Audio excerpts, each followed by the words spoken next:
നമസ്കാരം. ദക്ഷിണ ലെബനനിൽ വീണ്ടും ഹിസ്ബുള്ള താവളങ്ങൾക്ക് നേരെ ശക്തമായ ആക്രമണം നടത്തി ഇസ്രായേൽ സൈന്യം. ദക്ഷിണ ലെബനനിലെ ഹിസ്ബുള്ളയുടെ പല പ്രധാന കേന്ദ്രങ്ങളും ഇസ്രായേൽ സേന ബോംബിട്ട് തകർത്തു. ഹിസ്ബുള്ള തീവ്രവാദികളുടെ ആയുധപ്പുര ഉൾപ്പെടെയുള്ള കെട്ടിടങ്ങളാണ് ഇസ്രായേലിൻ്റെ ആക്രമണത്തിൽ തകർന്നത്. മാത്രമല്ല, ഇവിടെ കേന്ദ്രീകരിച്ച് വൻതോതിലുള്ള ആയുധ സംഭരണം ഈ മേഖലയിലാകെ ഇവർ നടത്തുന്നുണ്ട് എന്നാണ് ഇസ്രായേലിന് ലഭിച്ച വിവരം. അതിനെ തുടർന്നാണ് ശക്തമായ തോതിൽ ഇവിടെ ആക്രമണം നടന്നത്. ദക്ഷിണ ലെബനനിലെ ജബാൽ ടൂറ പർവ്വത നിരകളുടെ താഴ്വാരത്തിൽ സ്ഥിതി ചെയ്യുന്ന ഖുബിർഖ മേഖലയിലാണ് പ്രധാനമായും ഹിസ്ബുള്ള തീവ്രവാദികൾ താവളമടിച്ചിട്ടുള്ളത്.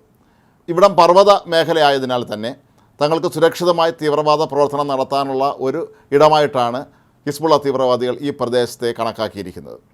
അതുകൊണ്ട് തന്നെ ഇവിടെ നിന്ന് എതിരാളികളെ നേരിടുക, ഇവിടെ നിന്ന് റോക്കറ്റുകളും മറ്റ് ഇസ്രായേലിലേക്ക് അയക്കുക തുടങ്ങിയ കാര്യങ്ങൾ വളരെ എളുപ്പത്തിൽ ചെയ്യാം എന്നുള്ളത് കൊണ്ടാണ് ഈ പ്രദേശം ഇപ്പോൾ ഹിസ്ബുള്ള തീവ്രവാദികൾ സ്വീകരിച്ചിരിക്കുന്നത് എന്നാണ് റിപ്പോർട്ട്.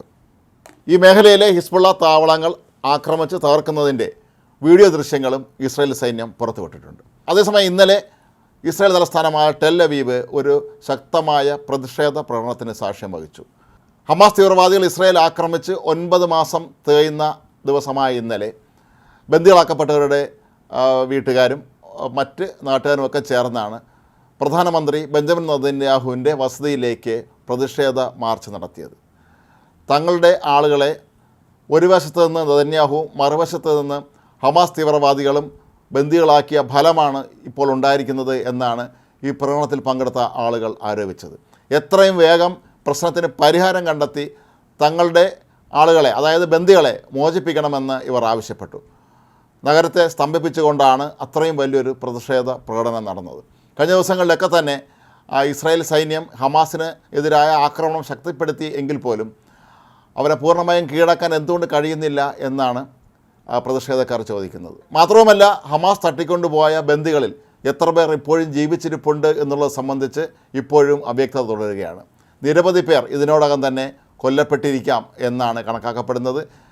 ബന്ദികളാക്കിയവരിൽ വൃദ്ധരായവരുണ്ടായിരുന്നു, രോഗികളുണ്ടായിരുന്നു, കുഞ്ഞുങ്ങളുണ്ടായിരുന്നു. ഇവർക്കൊക്കെ എന്ത് സംഭവിച്ചു എന്നുള്ളത് സംബന്ധിച്ച് കൃത്യമായ വിവരങ്ങൾ ലഭിച്ചിരുന്നില്ല.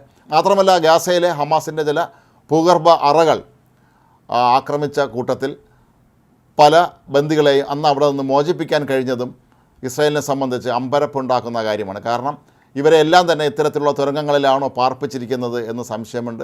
മാത്രമല്ല, നേരത്തെ കഴിഞ്ഞ നവംബറിൽ മോചിപ്പിക്കപ്പെട്ട ചില ബന്ദികൾ പറഞ്ഞ കഥകൾ ഇസ്രായേലിനെ അമ്പരപ്പിക്കുന്നതാണ്.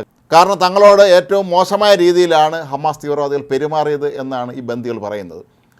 പുരുഷന്മാരെ പ്രതിദിനം ഇവർ മർദ്ദിക്കുമായിരുന്നു എന്നും നല്ല ഭക്ഷണം കൊടുക്കാതിരിക്കുകയും ഇരുട്ടുമുറിയിൽ അടക്കുകയൊക്കെ ചെയ്യുന്ന രീതികളുണ്ടായെന്നും സ്ത്രീകളോടൊക്കെ തന്നെ മോശമായ രീതിയിൽ പെരുമാറി എന്നുമാണ് പുറത്ത് എത്തിയവർ അന്ന് വെളിപ്പെടുത്തിയത്. അതുകൊണ്ട് തന്നെ ഇത്തരം വെളിപ്പെടുത്തലുകളെല്ലാം തന്നെ ജനങ്ങൾക്കിടയിൽ വല്ലാത്ത ആശങ്ക പരത്തിയ ഒരു സാഹചര്യത്തിൽ കൂടിയാണ് അവർ പ്രതിഷേധവുമായി തെരുവിലേക്ക് ഇറങ്ങിയത്. എന്നാൽ ഇപ്പോൾ ഒത്തുതീർപ്പ് ശ്രമങ്ങൾ ഈജിപ്തിൽ നടക്കുകയാണ്. തലസ്ഥാനമായ കെയ്റോയിൽ ഇസ്രായേലിൻ്റെ പ്രതിനിധികളും പങ്കെടുക്കുന്നുണ്ട്. നേരത്തെ അമേരിക്ക മുന്നോട്ട് വെച്ച വെടിനിർത്തൽ നിർദ്ദേശം ഹമാസ് സ്വീകരിച്ചു എന്നാണ് പറയപ്പെടുന്നത്. എങ്കിലും അതിൽ തങ്ങൾക്ക് യോജിക്കാൻ കഴിയാത്ത ചില ഭാഗങ്ങളെക്കുറിച്ച് ഇസ്രായേൽ പ്രധാനമന്ത്രി ബെഞ്ചമിൻ നെതന്യാഹു വ്യക്തമാക്കിയിട്ടുണ്ട്. ഈ കാര്യങ്ങൾ ഒരു കാരണവശാലും ചർച്ചയിൽ ഹമാസ് ഉന്നയിക്കാൻ പാടില്ല എന്നാണ് ഇപ്പോൾ ഇസ്രായേലിൻ്റെ നിലപാട്. എന്നാൽ ജനങ്ങളെ സംബന്ധിച്ചിടത്തോളം ഈ തീവ്രവാദ സംഘടനയും ഒരു രാജ്യവും തമ്മിൽ നടക്കുന്ന ഈ ഒരു ഏറ്റുമുട്ടലിൽ ആത്യന്തികമായി ഇരകളാകുന്നത് തങ്ങളുടെ ആളുകളാണ് എന്ന ദുഃഖമാണ് ഇവരെ ഇത്തരത്തിലുള്ള പ്രതിഷേധത്തിലേക്ക് വീണ്ടും നയിക്കുന്നത്. പല രാജ്യങ്ങളിലും കഴിഞ്ഞ ദിവസങ്ങളിലൊക്കെ തന്നെ ഇതുമായി ബന്ധപ്പെട്ട് ഇസ്രായേലിനെതിരെ പ്രതിഷേധ പ്രകടനങ്ങൾ നടന്നിരുന്നു. ബെഞ്ചമിൻ നെതന്യാഹു തിരഞ്ഞെടുപ്പ് ലക്ഷ്യമിട്ടാണ് ഇത്തരത്തിലുള്ള ഈ ഒരു പ്രവർത്തനങ്ങൾ തന്നെ നടത്തുന്നത് എന്നവർ ആരോപണം ഉന്നയിച്ചിരുന്നു. എന്താണെങ്കിലും ഇസ്രായേൽ ഭരണകൂടത്തെ സംബന്ധിച്ച് അവർക്കിത് നിലനിൽപ്പിൻ്റെ പ്രശ്നം കൂടിയാണ്. മാത്രമല്ല, ഈ മാസം അവസാനം ഇസ്രായേൽ പ്രധാനമന്ത്രി ബെഞ്ചമിൻ നെതന്യാഹു അമേരിക്കൻ കോൺഗ്രസിനെ അഭിസംബോധന ചെയ്യുന്നുണ്ട്. അപ്പോൾ ഇതിനായി അവിടെ എത്തുമ്പോൾ അവിടെയും പ്രതിഷേധം ഉയരുമോ എന്നുള്ള സംശയം കൂടി നിലനിൽക്കുന്ന സാഹചര്യത്തിലാണ് ഇപ്പോൾ ഇത്തരത്തിലുള്ള സാധാരണ ജനങ്ങളുടെ പ്രതിഷേധം ഇപ്പോൾ ഇസ്രായേലിൽ നടക്കുന്നത്. ഏതായാലും ഹിസ്ബുള്ളയും ഹമാസിനെയും തീർത്തും ഇല്ലാതാക്കിയിട്ട് മാത്രമേ തങ്ങൾക്ക് വിശ്രമമുള്ളൂ എന്ന് നെതന്യാഹു പ്രഖ്യാപിക്കുമ്പോഴും അതൊക്കെ തന്നെ തങ്ങളുടെ ജനങ്ങളെ ബന്ദികളാക്കിയ വ്യക്തികളെ മറയാക്കിക്കൊണ്ടാണ് തീവ്രവാദ സംഘടനയും ഇസ്രായേലും ഇത്തരത്തിൽ വിലപേശൽ നടത്തുന്നത് എന്നുള്ള ആരോപണമാണ് പൊതുവെ സാധാരണ ജനങ്ങൾക്കിടയിൽ നിന്ന് ഉയരുന്നത്.